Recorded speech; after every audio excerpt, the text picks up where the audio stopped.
next trick we're going to work on right now is the backside hurricane. There's obviously a couple different variations. There's a hurricane stall and then there's a hurricane grind.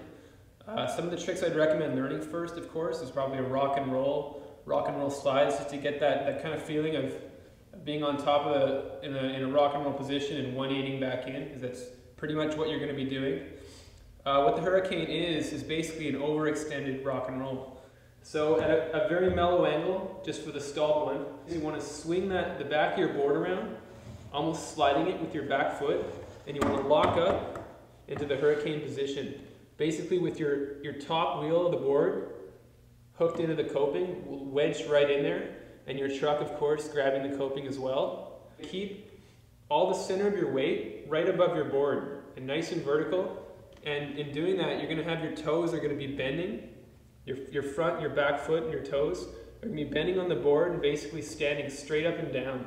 It's a pretty awkward position, but once you do it more and more, you'll get used to it. To get out of this trick is you're basically going to do like an overextended rock and roll. You're going to put the weight of your toes and you're going to swing that board around, lifting the wheel right off the coping, swing it around, treating it like a rock and roll, but overextended, of course. And you're going to 180, make sure the front wheel's clear over the coping, and just swing it around. It's okay to slide this trick out a little bit when you're first learning it. It's going to happen. Really try and cork it around, really try and bring that board around 180, just like you do a rock and roll.